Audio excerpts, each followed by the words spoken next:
Paz e graça, amados do Senhor, glória a Deus, aleluia, boa noite, Maranata, Deus abençoe a todos, sejam muito bem-vindos ao programa Panorama Bíblico aqui com a pastora Débora, com a Mana aqui na rádio e com a doce presença do Espírito Santo. Dá um alô para todos, pastora abençoada. Boa noite a todos, tudo bem, pessoal? Mais uma noite de Panorama Bíblico, estamos aqui para continuar estudando a Palavra do Senhor. Continuamos Amém? Peregrinando por Gênesis, né? Exatamente, Gênesis, nós paramos em Gênesis 16, 9, eu anotei. Essa exatidão da pastora Débora é a bênção de Deus. 16, 9, ô glória! É, nós paramos comentando no 16, 9. E falávamos sobre quem ali? Falávamos sobre a Sara e sobre Agar. Sarai e Agar, né? Que Nesse ainda capítulo a não gente fala sobre Ismaelzinho, né? Sobre Isso, Ismael, também. o primogênito de Abraão. Que seria Abraão. Que daqui a pouco a gente vai ver no próximo capítulo que ele se torna Abraão. Amém. E a Sarai se torna Sara. Então a gente até aqui a gente viu sobre o Ismael, a gente está acompanhando toda a caminhada, a gente está ali, uns que gostam de camelo estão de camelo, quem gosta de andar a cavalo está de cavalo, e quem é um pouquinho mais relaxado vai de carroça acompanhando Abraão ali, semana após semana, durante a sua jornada. Amém? Vamos orar, pastor, para iniciar nosso programa. Sem mais delongas, a presença do Espírito Santo é imprescindível. Amém, meus amados? Então vou convidar os nossos ouvintes, vou convidar depois o pessoal sempre que estiver ouvindo no YouTube, que ore e peça a direção do Espírito Santo antes de fazer qualquer coisa na presença de Deus, a direção dele. Sem a presença dele, nós não podemos nos mover. Nós só podemos nos mover se a mão de Deus estiver conosco. Amém, meus amados? Então vou convidar você a fechar teus olhos, a você curvar a sua fronte e abrir o seu coração na presença do Senhor. Amado Deus e eterno Pai, no nome santo e sagrado de Jesus, nós estamos aqui em Tua presença. Nós pedimos que a Tua direção venha sobre nós aqui. Que o Senhor, através do Teu Espírito Santo, em nome de Jesus, o Senhor possa ir a cada lar, cada família que está hoje ouvindo e que depois ele vai ouvir ali, Senhor, pelo YouTube, que possa, Senhor, abençoar vidas, Pai. Que possa ser alcançadas vidas através da Tua palavra. Através deste estudo que nós fizemos, pedindo a Tua direção, pedindo a revelação da Tua palavra, a Tua palavra rema, revelada ao coração e à mente de cada um de nós pelo Teu Espírito Santo. Assim nós cremos e te agradecemos, em nome de Jesus. Amém. Amém. Glória a Deus, glória aleluia. A Deus. Pastora Débora, quem fará a leitura? Hoje o senhor fará a leitura. Como disse a irmã Soraya, diga o direcionamento pelo Espírito. Você fará a leitura hoje, pastora. Corujinha linda de Jesus, olha. Sabe por que ele me chama de corujinha? Por causa do meu óculos, eu digo assim que Débora é abelha, né? Mas com o meu óculos eu fiquei com cara de coruja, eu perdi a aparência de abelha, que Débora significa abelha, né? Abelha. E perdi a característica da abelha e virei uma corujinha, por isso que ele me chama de corujinha. Tem que contextualizar, pastor, senão vamos entender o que é os ouvintes. Tem uma corujinha linda de Jesus. Amém? Amém. Pastor, a gente precisa dar um alô antes de quando começarmos para todos os nossos ouvintes.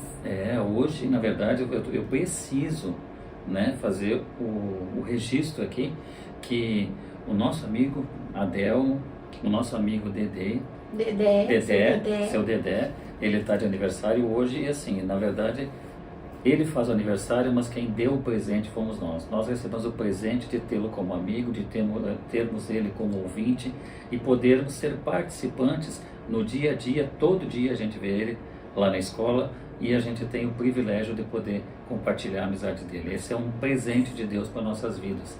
Deus o abençoe e a sua família grandemente. Que Deus abençoe seu Dedé, será um grande exemplo para as crianças lá na escola. Como pessoa, como servo de Deus, e que Deus continue abençoando não somente a sua vida, mas como a sua família, a sua casa e tudo que tocares. Que Deus te abençoe e muitos anos de vida. E também a gente não pode deixar de dizer, né, que temos os nossos ouvintes de Joinville, nossos ouvintes de Balneário Camboriú, de Santiago, Rio Grande do Sul, com certeza a nossa família lá. Um beijo grande no coração e conforme o pessoal for entrando, escutando, a gente vai dando um oizinho aqui e agradecendo a audiência, tá bom? Que Deus abençoe a todos grandemente. Estou olhando aqui também, as crianças também estão dando um alô lá em casa. Isso. Né? Estão dando um alôzinho pra gente pelo WhatsApp aqui. Beijo no coração, Deus abençoe. Então vamos fazer, pastor, uma retomada rapidinho sobre o que foi o capítulo 16, que a gente parou no meio podemos. dele, né? Aqui a gente vê uma sugestão leve, né? A Sarai, ela não podia ter filhos, ela era estéril, segundo os homens, segundo a determinação do que ela havia nascido. E Deus vem e fala e profetiza que ela seria mãe de nações, profetiza que daria um filho a eles. Mas... na primeira promessa. Isso, mas a promessa, assim, atualizando, trazendo para a nossa vida, para a nossa aplicação prática. Muitas vezes Deus vem, Deus utiliza seus servos para trazer algo de Deus para nós, mas o tempo determinado da promessa é um tempo que a gente sempre fala, o kairos de Deus. O tempo de Deus não é o nosso tempo. O tempo de Deus é um tempo onde nós estamos maduros, a nossa fé está madura para receber aquilo que Deus tem para nós. Nós precisamos ser moldados, nós precisamos estar preparados para receber aquela bênção.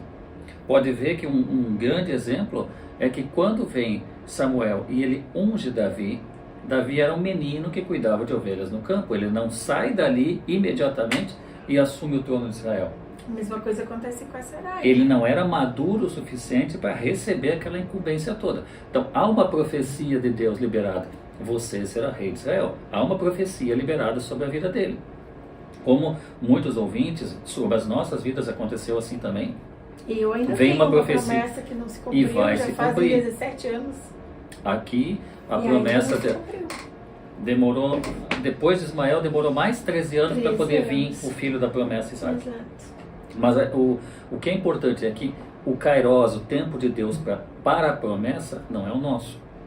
E toda vez que a pessoa tenta ajudar Deus, eu sempre digo, toda vez que a pessoa prega para Deus, ele atrasa a promessa. Exatamente. Toda vez que a pessoa quer ajudar Deus para que aconteça, não, mas está demorando muito, eu vou ajudar Deus, né? Como se a gente pudesse fazer algo, a gente pudesse fazer algo superior à vontade de Deus na nossa vida. Isso não pode. Só que o que acontece? A gente acaba atrasando aquela bênção porque a gente está tentando ajudar Deus. Então a gente sai do propósito, sai da promessa, daquilo que Deus preparou, e a gente deliberadamente, através do nosso mau uso do livre-arbítrio, sai da presença. Então a gente acaba atrasando aquilo.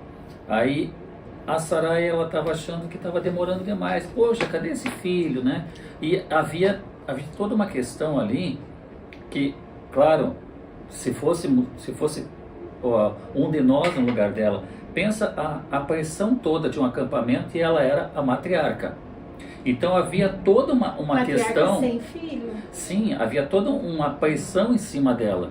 Aonde está esse filho? A gente vê, até pela família, né, pela família da gente, que um casal, por mais jovem que seja, ele casa, passa 1 ano, 2 anos sem filhos, já começa os sogros, o pai, a mãe, quando é que vai me dar um neto?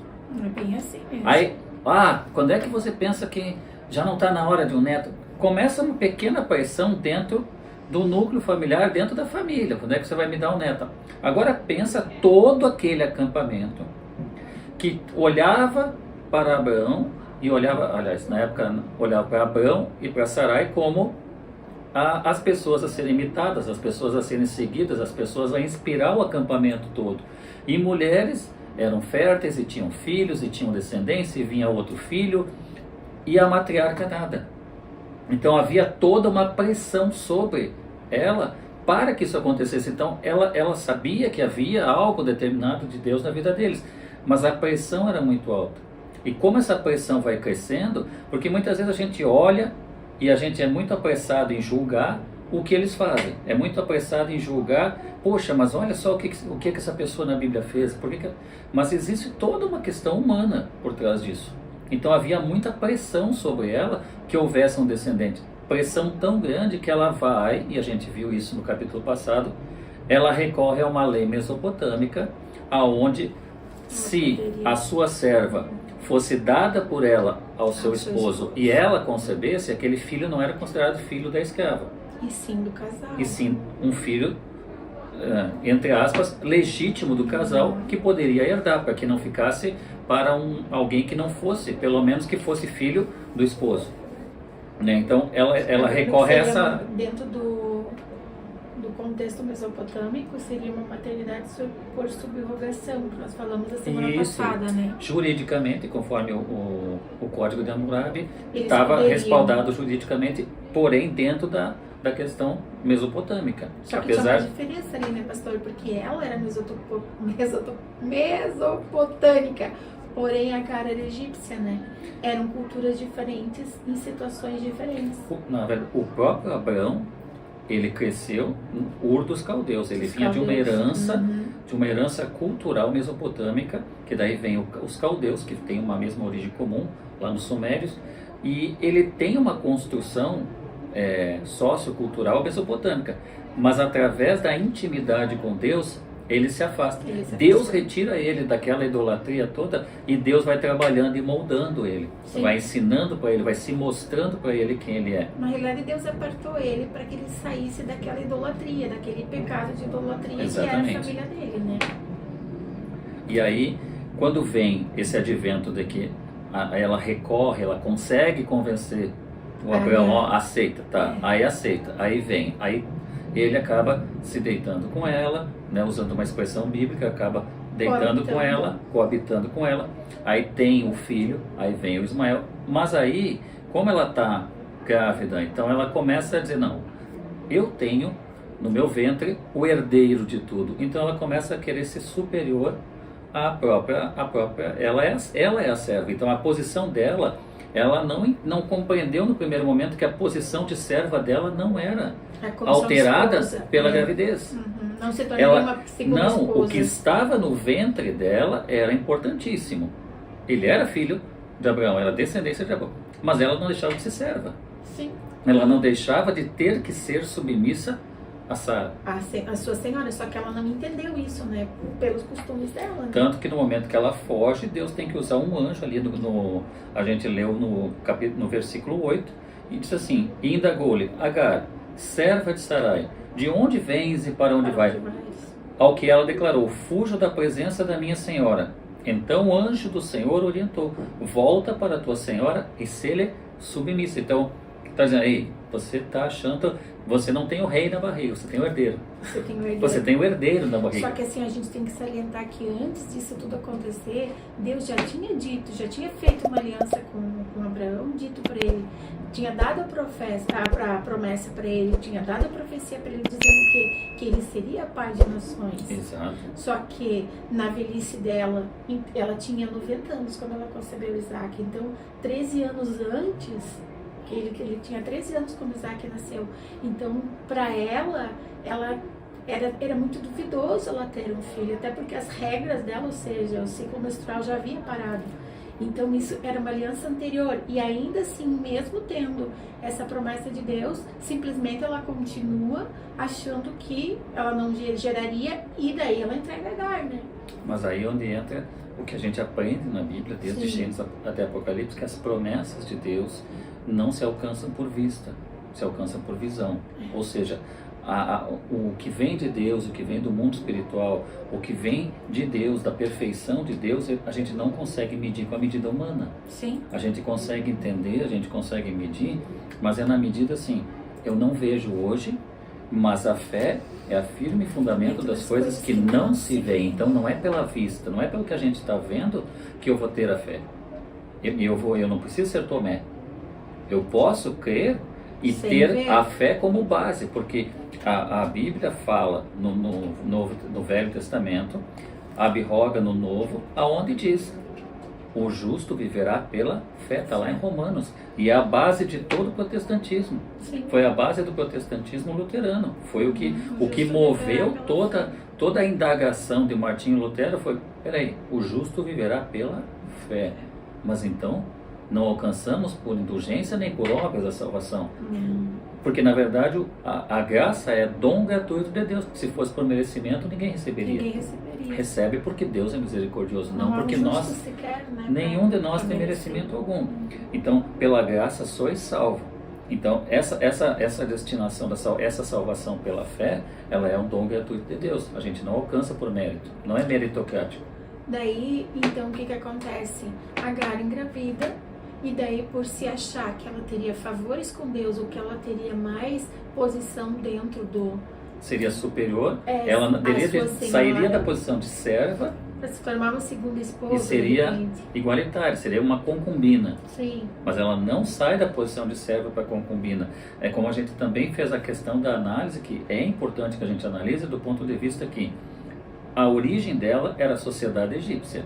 Ela não vinha da sociedade mesopotâmica. Então, a lei, o código de Hammurabi, que abrogava e que dava essa legalidade para que tivesse a Sarai, não deixaria de ser a senhora e ela não deixaria de ser a serva. Ela seria apenas um instrumento para trazer um herdeiro. Mas ela permaneceria na posição de serva. Só que ela vinha da sociedade, ela cresceu, o pai dela era alguém importante na corte de Faraó, e aí ela cresceu de uma sociedade onde, quando se tornava uma concubina do Faraó, ela era quase paritária com a rainha. Então, eles colocavam como primeira esposa, segunda esposa, sim, terceira mas esposa. a construção, então, era diferente, né? a Agar entendia que do momento em que ela ficou grávida de um herdeiro e a esposa não, então ela seria superior, no mínimo, igualitária. E por essa razão, por esse pensamento, ela começou a tirar, a debochar, a humilhar, a maltratar a Sara, porque nesse momento ela achava, não, agora eu fico no lugar dela. Dentro do imaginário dela, dentro da sociedade que ela era advinda, Sim. da onde ela estava vindo, naquela sociedade, se via de uma forma Sim. essa gravidez. Então ela ascendia de serva para alguém que seria esposa. Só que isso dentro da construção da sociedade mesopotâmica não acontecia. Exatamente, por isso que ela foge, porque daí o que acontece? E é importante que as pessoas entendam essa diferença. E ela começa a humilhar a Sara, ela começa a perseguir Sara, ou seja, eu sou superior a ela, e nesse momento elas acabam discutindo e brigando onde ela foge. Tenta voltar para o Egito, né? Voltar para suas raízes. Porém, quando ela está no caminho, ela encontra o anjo e é que ele pergunta para ela. Faz toda essa indagação. Faz toda essa indagação. Não, volta. Mas eu penso assim que faltou desde o princípio, fazendo uma análise do que aconteceu, faltou a repreensão de Sarai sobre ela, né? Então ela se sentiu que ela estaria tendo um poder a mais, ou seja, eu posso mais que ela porque eu carrego o herdeiro, e na realidade não acontece. Aonde o anjo se apresenta a ela e manda que ela volte, que ela se humilhe, que ela peça perdão para a senhora dela e fique no lugar que seria o dela mesma. Aí entra também uma aplicação prática. A gente sempre tem que entender, compreender qual é a nossa posição no reino. Sim. A gente nunca pode. É mais fácil você no reino, o maior ser o menor. O que Jesus ensinou? Quando os discípulos estavam justamente em algo parecido com o que aconteceu aqui. Os discípulos estavam disputando entre eles quem era o maior e quem era o menor. Ah, mas Deus me usou para fazer isso, Deus me usou para fazer aquilo e tal, tal. Jesus simplesmente chega e faz a coisa mais linda do mundo. Ele diz: quem quer ser o maior, seja servo de todos. Quanto mais você servir aos outros, mais você está enchendo, você está colocando no céu algo para ti. Então você está fazendo algo para a eternidade. Quando você ajuda os outros, você está plantando na eternidade. Então É algo lindo, maravilhoso e que se aplica aqui. Tu tem que saber qual é a tua posição no reino. Porque às vezes as pessoas disputam dentro de uma igreja os primeiros lugares. Mas a pessoa quer um cargo. Agora, quando ele descobre que ele vai ter que ter tempo de oração, mas não é tempo de oração, é tempo de qualidade com Deus. Porque há uma exigência de Deus. Deus te abençoa, aqueles que te abençoarem, amaldiçoa os que te amaldiçoarem, ou seja, Deus é contigo e a mão do Senhor é contigo, mas existe um preço, você tem que ter intimidade. Intimidade quer o quê? Tempo de qualidade com Deus. Então você vai ter algo de Deus, mas você automaticamente vai precisar também dedicar tempo a Deus. Então as pessoas muitas vezes querem cargo e não querem encargo.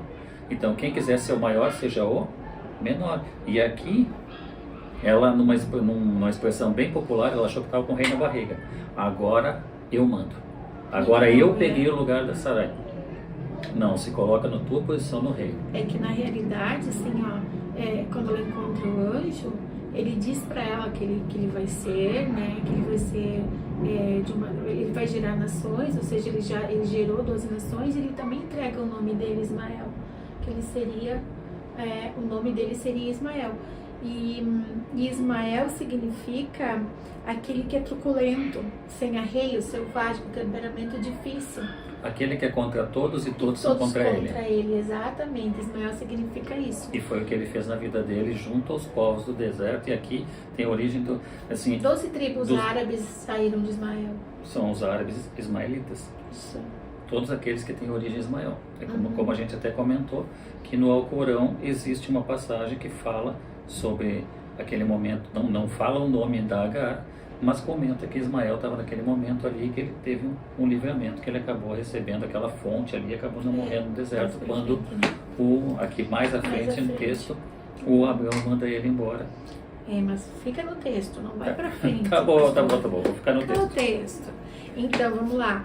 Aí, a Sarai, ela volta e Sarai perdoa ela novamente, né? Exatamente. E assim ela gera, e quando ela tem um filho que seria para entregar para sua senhora, simplesmente ela nega aquele acordo que elas fizeram e passa ela a criar o filho, né? E não cumpre com o acordo que ela havia feito com a sua senhora, né? E daí ele vai crescendo, e como Abraão já tinha a promessa, Sara acreditava que esse filho seria o filho da promessa. Mas vale sim a gente ressaltar que existiam duas promessas, né? Deus não abandonou Ismael, ele manteve uma promessa sobre Ismael, gerando as suas 12 tribos, e ele se tornou pai de muitos também, mas não pai de multidões, né? E ele lançou essas bênçãos sobre Ismael por ser descendência de Abraão. Por mais que fosse desencaminhado daquilo que ele tinha feito, Deus, mas ele falou a Abraão: eu não vou desamparar o menino. Então ele estendeu a bênção. Ele estendeu a bênção a Ismael também. E assim, a outra coisa que quando tu procura o significado do nome Ismael, que diz assim, sem arreio, selvagem, temperamento e espírito, também coloca assim, ó, que Ismael, o nome significa dado à guerra e ao derramamento de sangue. E isso, profeticamente, descreve Ismael lá em Gênesis 25, 12 e 18. Ele volta lá em Gênesis, ele vai para Gênesis 25 e fala sobre ele, né? E Ismael e Isaac, quando Isaac não havia nascido, né? Mas ele já tinha aquela questão que ele era o herdeiro. Ele herdaria durante tudo. 13 anos da vida dele. Ele acreditou ele que estava sozinho, não havia irmão. Exatamente. E ainda quando vem o irmão, passa um tempo e ele e a mãe são expulsos do acampamento. Ainda não chegamos lá. É verdade. Então, aí a Agar viu o anjo, né? Deus falou para ela voltar, para ela se humilhar. E no programa passado nós falávamos que sobre essa questão da humilhação, né? Ser humilde, tu ter que voltar e ter que se desculpar, ter que pedir perdão. Muitas vezes o nosso orgulho é maior. Uma das coisas mais difíceis no Evangelho não é ir à frente da igreja e aceitar Cristo como Senhor e Salvador da nossa vida. Não é descer as águas do batismo. Tudo isso são bênçãos sem fim. Agora, morrer para si mesmo é difícil. Que é o processo da salvação, que é o processo de santificação. O processo de santificação é quando eu morro para mim mesmo e eu começo a crescer no reino. Exato. Então é um processo de renúncia, porque o Evangelho é de renúncia. Eu tenho que aprender a renunciar a mim, porque se eu não retirar as minhas coisas de mim, não há lugar para ser cheio do Espírito Santo. Porque nós somos eu nunca vou poder, né? ser cheio do Espírito Santo enquanto eu estiver cheio de mim. Enquanto o meu ego estiver tão inflamado ao ponto de não dar lugar a o Espírito Santo me encher. Esse é o processo mais doloroso. O processo de mortificação da carne e de nascimento do Espírito. Esse é o processo mais dolorido que ocorre dentro do processo de salvação. E assim, é muito difícil você conseguir, porque nós somos oriundos do pecado, né? Do pecado original. Então nós temos muitas falhas, muitas imperfeições. E a nossa casa, que hoje a gente sabe que o templo é o nosso corpo, que é a nossa vida, nós somos templos do Espírito Santo, para que o Espírito Santo venha habitar em nós, a gente precisa estar com a casa limpa. Ele não habita em casa suja. O que seria uma casa suja? Ainda com muitos pecados, pecados de estimação, pecados reincidentes, que reincide toda vez. Eu peco, eu vou lá, peço perdão, volto a pecar. Não, você pecou, você pede perdão, você não peca mais. Assim você limpa a sua casa, assim você se torna templo do Espírito Santo. Se não for dessa forma, você vai ser aquele pecador, que tem a diferença entre o pecador e o pecador que pede o perdão. Porque tem aquele pecador que peca e acha que aquele pecado não tira da presença, mas existe aquele pecador que eu creio que todos nós que cremos no Senhor Jesus e que pecamos, temos pecados sim, mas a gente reconhece o pecado, vai, ajoelha e diz: Senhor, eu pequei. É um pecador arrependido, que se arrepende de ter pecado, mas isso não é condição para que você peque e vá lá, ajoelhe. Toda vez que eu pecar, vou lá, ajoelhe. Isso não é justificativa, não é justificativa para pecar. Exatamente. Mas agora, ser um pecador arrependido é porque, assim, como usando as palavras de Paulo, quando pensa em fazer o bem, o mal já pratiquei. Mas aí quando tu pratica o mal, tu vai lá, tu ajoelha, tu pede perdão e não faz mais, né? Aí é que tá, o pecador arrependido, como que a pessoa é? Aí vem a pergunta. Agora, hoje eu vou fazer a pergunta. Como a pessoa é um pecador arrependido e como que ele é um pecador que gosta de pecar? Qual é a diferença? Porque a diferença é muito sutil entre os dois. Sim. Qual é a diferença entre os dois? O pecador arrependido e o pecador... É que o pecador arrependido, ele confessa, Senhor, que ele pecou. E ele consegue perceber que aquele pecado que ele cometeu o afasta de Deus. Então ele vai lá, ele ajoelha e ele pede perdão.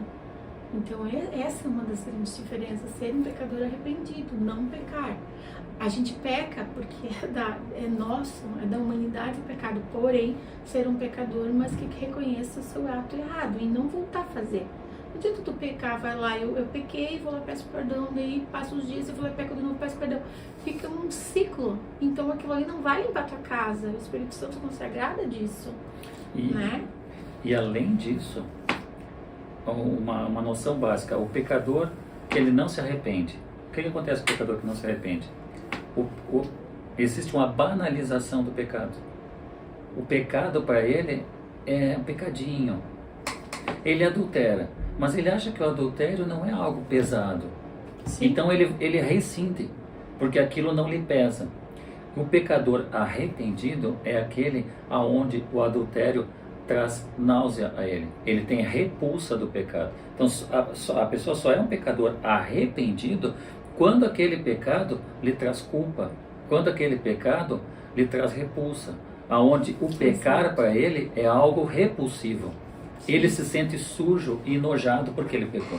Enquanto ele não chegar nesse ponto, porque não há condição para o arrependimento amargo. A Bíblia fala de arrependimento amargo, e tem muitas pessoas que questionam.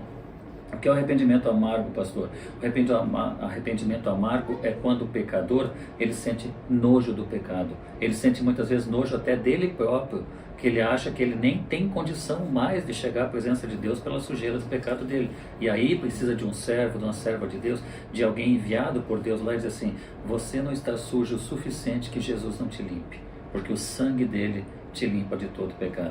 E traga ele de volta. Muitas vezes o pecado te deixa com vergonha chegar diante do Mas Senhor. quando você está nesse nível, você está no arrependimento amargo. Sim. Agora, aquele que vive pecando, aonde ele banalizou o pecado já não tem mais peso para ele. Ele já coloca aquilo como algo, uma condição tranquila, aquilo não incomoda ele. É o que a gente sempre fala para os nossos filhos, né? Tudo aquilo que é pecado, que se torna natural, tudo que é errado, que se torna tudo que é errado normal, e banalizado, passa a não ser mais pecado. Exato. Então, assim, quando tu peca muitas vezes o mesmo pecado, aquilo que era errado já não passa a não ser mais errado, porque tu começa a praticar demais. E daí é isso, aí que fica a casa suja, né? Um templo sujo. E quando tu fala que ter a vergonha de chegar diante de Deus, realmente, os pecados te deixam envergonhados. E muitas vezes as pessoas até querem se reconciliar com Deus, mas não têm a força, nem a capacidade de chegar diante de Deus e dizer assim: não, eu pequei, Senhor, me perdoa, eu sou um pecador, mas eu reconheço o meu pecado. Porque muitas orações a gente precisa fazer dessa forma. Essa é a diferença de Davi. Davi reconhecia o pecado, se arrependia e ia para a presença de Deus e dizia: Senhor, tudo, mas não afasta de mim o teu Espírito. Ele sabia que, independente dos erros humanos dele, jamais ele podia viver sem a presença de Deus na vida dele. Então essa é uma consciência, por isso que ele era um homem segundo o coração de Deus, não porque era perfeito, mas porque ele tinha consciência da limitação da sua imperfeição. Amém.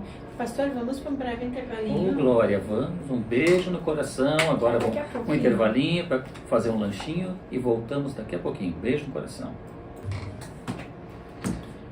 Voltamos aqui, todo mundo já voltou, já tomou o cafezinho. O pessoal do chimarrão também está a postos. O pessoal está jantando lá no sul. Ô, glória, mano, empenhada. Um beijo no coração de vocês. Deus abençoe. Deus abençoe essa família abençoada. Jujuzinha. Jujuzinha também, ficou igual a Luluzinha. Não, ficou não. Tá, então vamos lá para a gente poder encerrar. Então, pastor, assim, ó. Quando o anjo do Senhor, que ele apareceu para Agar, foi uma manifestação do próprio Deus para ela, certo? E essas aparições de Deus dentro da palavra de Deus, assim, no Velho Testamento, a gente chama de teofanias de Deus. Dentro da teologia existe a denominação de teofania, que seriam as aparições e revelações de Deus para as pessoas diretamente ao homem. Exatamente, no Antigo Testamento.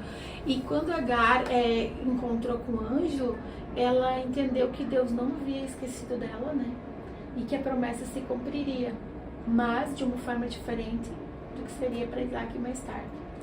Porque era uma aliança diferente, uma outra promessa. Exatamente. Aqui, né, na Bíblia da Reforma, ela traz assim um paralelo que eu acho que é bem interessante nós comentarmos. Devidamente riscadinha essa Bíblia agora, riscadinha, tudo coloridinha, minha Bíblia, quer dizer, essa não é a minha, né? Eu risquei na dele, pensa, ele tem brutueja quando eu risco na Bíblia dele. Mas tudo bem. Bastante. Mas eu risquei. Porque aquela história, né? O casal não é o teu e o meu, né? É nosso, então. Se você casou com a italiana, é totalmente verdade. Então vamos lá. Família italianinha. Pastor, Amém. Então, entre as teofanias em Gênesis, que foram todas as revelações que teve, eu vou fazer uma leitura aqui e a gente pode comentar sobre essas teofanias até o momento que a gente chega até Abraão, porque depois ela vai mais pra frente, a gente chega aqui em Abraão. Pode ser? Amém. Vai ser então, lindo. assim, ó, a gente tem as referências aqui que são citadas em Gênesis, né? E as manifestações, como que Deus manifestou a sua aparição, né, às pessoas, e as notas sobre os exemplos que ele colocou. Por exemplo, assim, ó, quando Deus fala andar e falar com Deus, essa seria a manifestação, ou seja, essa teofania, certo? E aonde que dá um exemplo sobre andar e falar com Deus? Deus veio no Jardim do Éden para visitar Adão e Eva, depois que eles pecaram. Eles tentaram se esconder, mas foram procurados por Deus. Então, uma manifestação, uma teofania de Deus foi lá no Jardim do Éden, quando ele se apresenta para Adão e Eva depois que eles pecam. Então, eles andavam e falavam com Deus. Então, é a mesma coisa dali do anjo, né? Depois, quando novamente fala em andar, quando Enoque andou com Deus, o que reflete um relacionamento muito especial e pouco usual, porque somente Enoque andou com Deus, mas também é uma teofania, ou seja, uma forma que Deus se apresentou para Enoque, ou seja, ele andava com Deus, né? Depois, quando fala assim, ó, descer, lá no 11, 5, 9, né, no capítulo 11, no 5 e 9, diz que Deus visitou Babel para inspecionar a construção da cidade e da sua torre. Ao confundir a língua das pessoas, ele interveio diretamente e condenou o trabalho dela. Então foi mais uma teofania de Deus, ou seja, ele veio e ele desceu, porque fica muito assim, andar com Deus, desceu, falar com Deus, fica muito assim, ele falava pessoalmente, face a face? Não, era nesses exemplos que mostra a presença de Deus. Dentro dessa teofania ali, eu vou fazer um comentário, porque existe algo especial nessa teofania. Essas teofanias do Velho Testamento, elas têm algo especial que no Novo Testamento, Jesus ele repete. Sim. Ele repete a forma como Deus se apresentava nessa teofania em Gênesis. Existe uma representação dessa teofania de Gênesis na forma como Jesus se relacionava com os discípulos dele. E na forma como Jesus de uma forma profética, iria se relacionar já nos altos céus com todos aqueles que fossem, por intermédio deles, chamados filhos de Deus também. Então existe toda uma conformidade dessa teofania que tu está lendo aí, com a forma como Jesus tratava os seus discípulos e como nós também somos tratados dentro do momento que nós abraçamos o cristianismo. Exatamente. Outra manifestação de teofania em Gênesis foi quando ele disse assim, ó, falar. O Senhor falou com Abraão e lhe disse para sair da sua pátria e viajar para uma nova terra, terra prometida. Isto marcou o início das promessas divinas de terra, bênçãos e filhos para Abraão e seus descendentes. Então, Deus falava, e Deus fala até hoje. Quantas vezes eu já escutei a voz de Deus? Quantas vezes tu escutou? Quantas vezes os ouvintes escutaram a voz de Deus? Porque Ele fala como vocês não escutam, Ele fala. E a gente sabe quando é Deus falando, né? Então Ele fala. É então, diferente como ele falou, da voz do maligno, que também fala conosco. Exatamente. Então aqui Deus falou, né? Ver numa visão ou no meio do fogo, né? Que está lá no capítulo 15. Deus veio a Abraão em uma visão para renovar sua promessa e lhe dar mais detalhes sobre como elas se cumpririam. Os primeiros cristãos consideraram que um anjo, o mensageiro do Senhor mencionado no Antigo Testamento, seria o próprio Jesus e não um anjo, porque a gente já falou da outra vez, que isso aqui é um estudo da Bíblia, da Reforma. Então, assim, que eles colocam Jesus como se esse anjo fosse Jesus, mas nada tem como dizer que era, né? A gente até comentava em casa sobre o anjo do Senhor e a gente não chega a uma conclusão de quem é o anjo do Senhor, né? Assim, ó, há muitas correntes teológicas, e tu sabe o quanto eu sou meio, né? Eu não estou falando mal dos teólogos, eu sou teólogo. Ele é teólogo que fala vezes mal dos teólogos. Não estou falando mal dos teólogos, mas é que assim, ó, às vezes o pessoal tem umas viagens que são meio estranhas, né? Tem que olhar o apoio bíblico.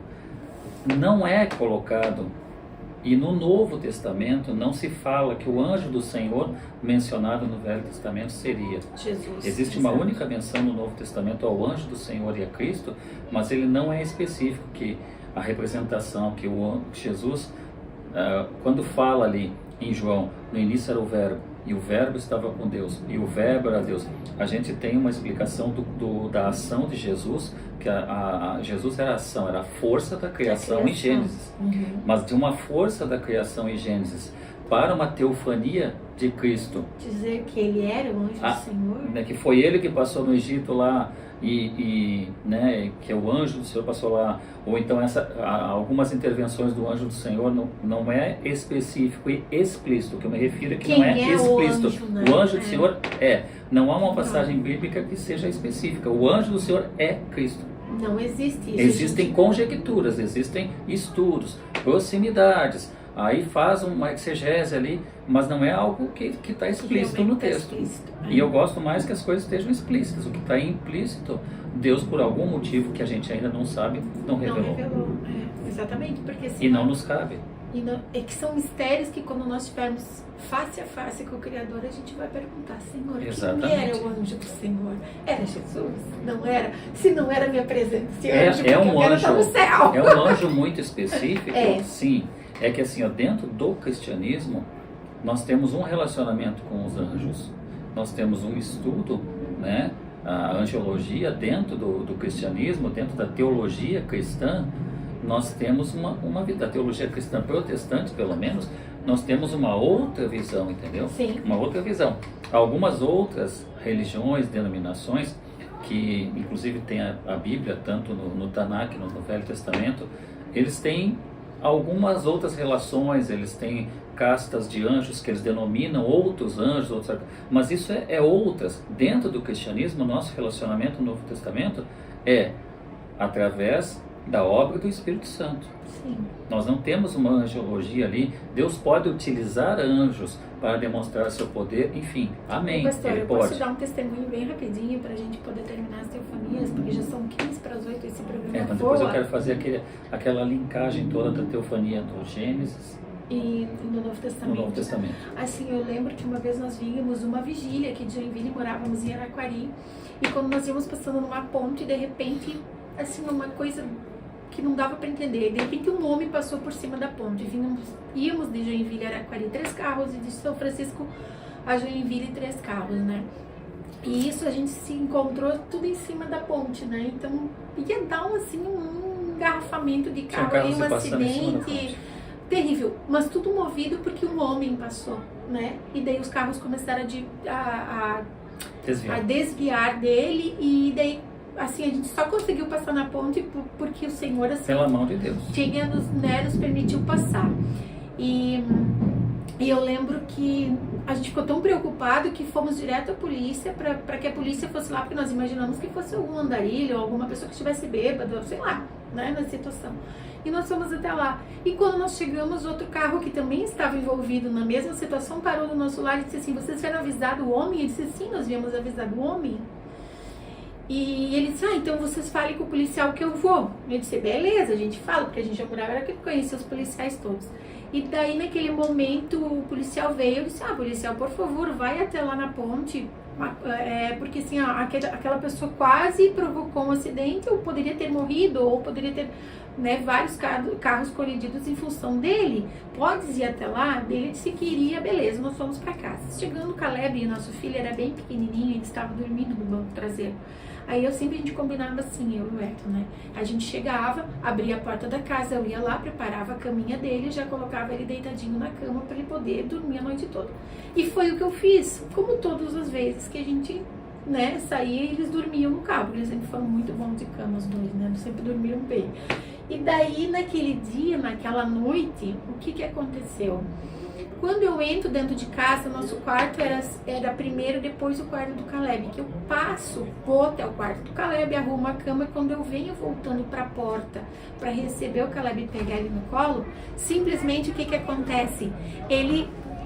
Eu olho para cima da nossa cama e quando eu percebo, tem um anjo gigantesco em cima da nossa cama, numa posição de oração. E quando a palavra de Deus diz assim, aos anjos o Senhor dará ordem para cuidar, é verdade, porque naquele momento Deus me mostrou que aquele anjo que estava sobre o nosso leito, sobre a nossa cama, era o anjo que estava nos guardando, cuidando de nós, e não permitiu que nós nos acidentássemos segundos, minutinhos antes.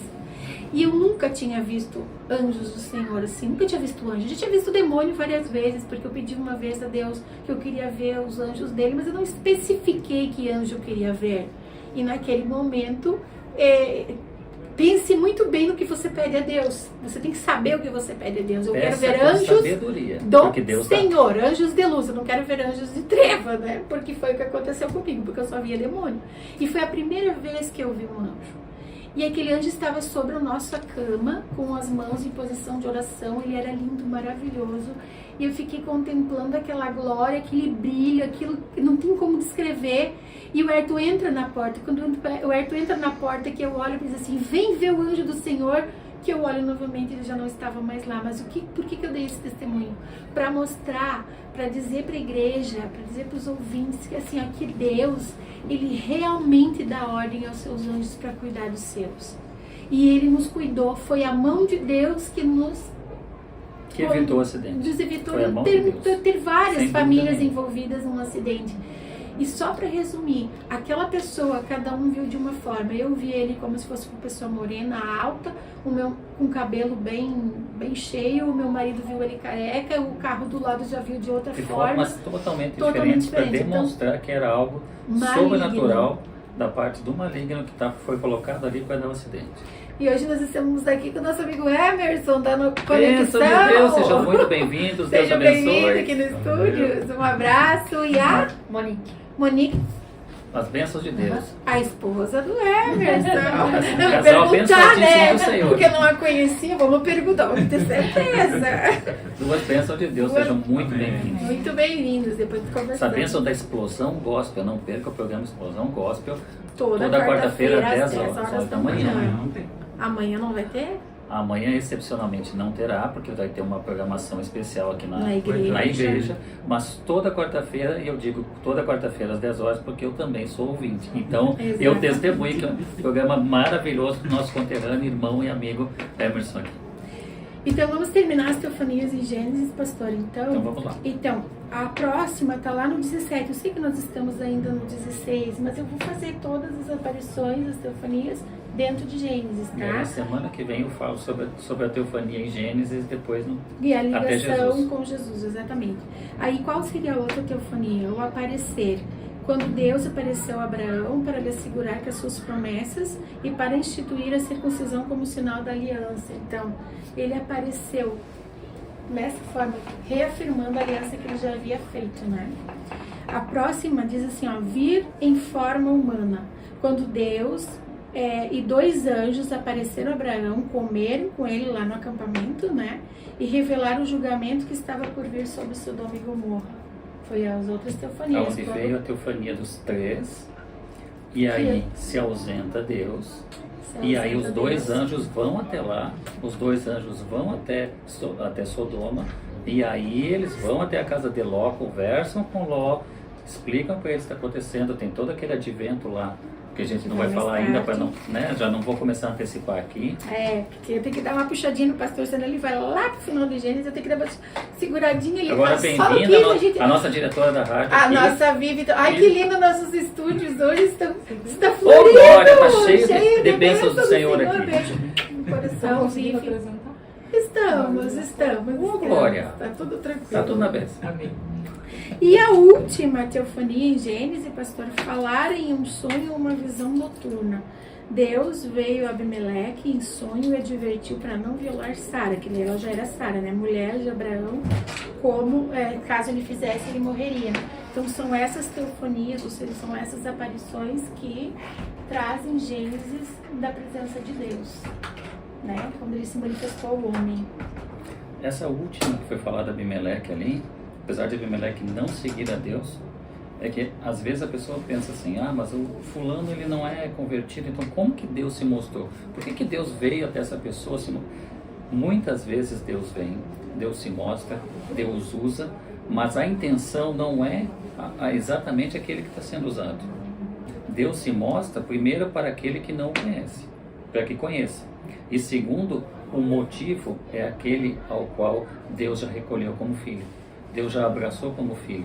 Por isso que tudo ocorre para o bem daqueles que amam a Deus. Então, Deus vem e fala com Abimeleque em favor de Abraão. Ele vem e fala com Abimeleque porque ele tem que barrar, ele tem que parar Abimeleque, porque Sara era mulher de Abraão.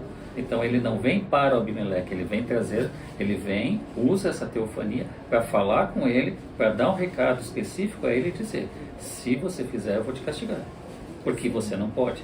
Então, ele vem com uma advertência para alguém que não seguia ele, que seguia outros deuses pagãos, mas ele vem diretamente a ele. A mesma coisa ocorre com a gente sempre fala, eu sempre falo do Ciro. Deus chama Ciro de meu ungido. Ciro nunca seguiu Deus. Não. Ciro nunca era um rei persa, ele nunca seguiu a Cristo, ele nunca seguiu ao Deus único.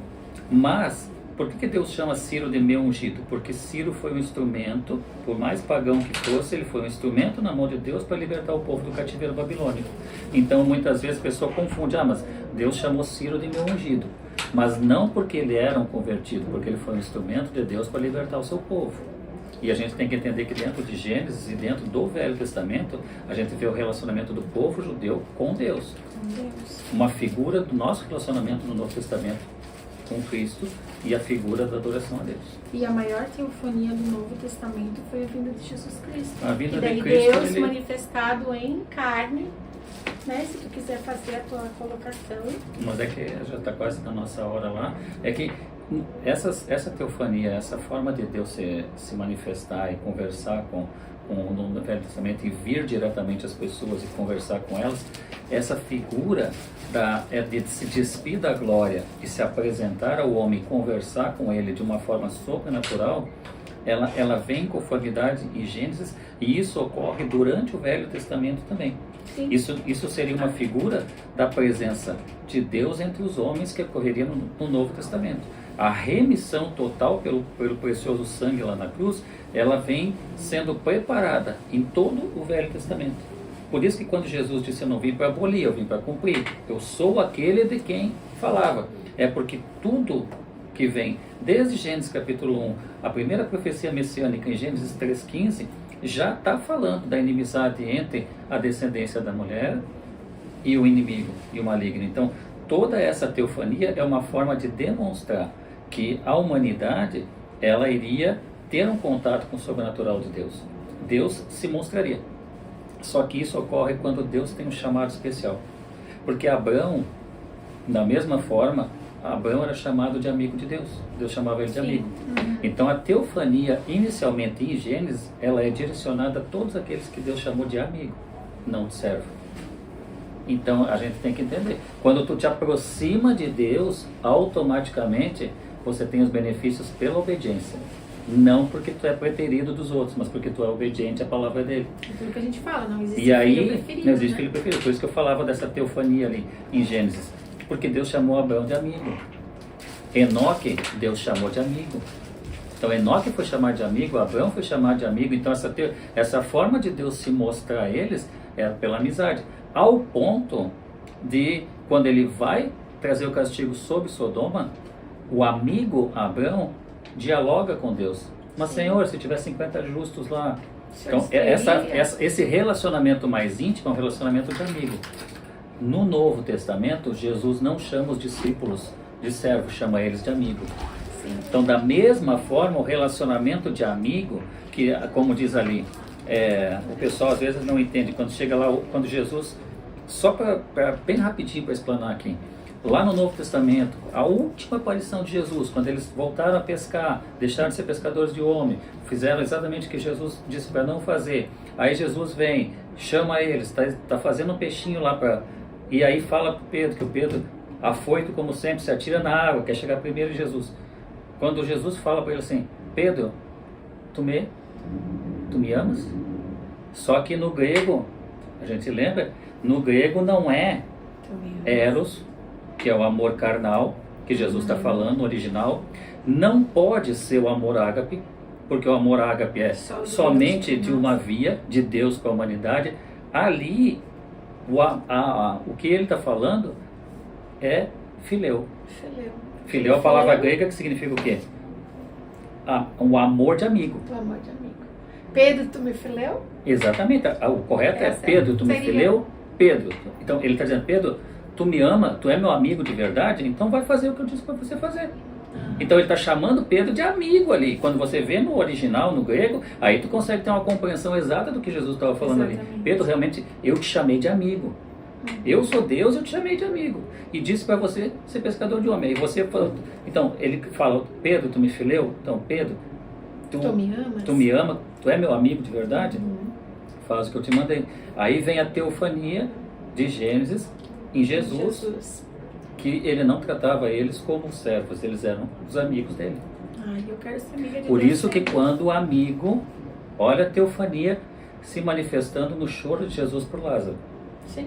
Só que eu já estou adiantando no Novo Testamento, tá? Tá lá no Novo Testamento. Tá, eu vou voltar. No Gênesis 16, eu vou voltar aqui porque a gente Jesus. recém em Gênesis 16, mas é que tem algumas coisinhas que tem mas é que assim, confluência, daí ainda bem que a pastora me puxou. Não tem como a gente falar da palavra de Deus sem a gente ir para Jesus e voltar a Deus, e vai a Jesus e voltar a Deus. Aí ele chora por quê? Porque Lázaro era amigo de Jesus. Tá, mas eu não vou falar mais no Novo Testamento. Vamos continuar caminhando com Abraão aqui.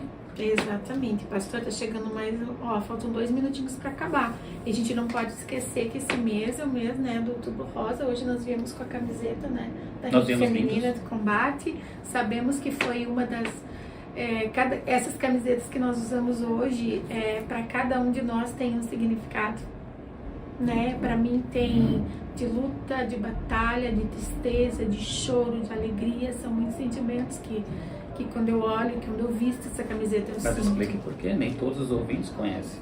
Porque eu tive um câncer no ano passado, um câncer de mama. Então, assim, quando tu descobre, são muitos sentimentos que tu não consegue descrever. Então, por isso que essa camiseta, quando eu uso ela tem muitos significados para mim, né? E eu sempre digo que eu uso em determinadas situações, porque às vezes ela não me traz coisas boas, mas às vezes ela me traz, depende do momento, depende da situação. Já pro pastor, o que é essa camiseta do... Pra mim, quando eu visto uma armadura. Ele sempre diz isso, pra mim, ela simboliza uma armadura.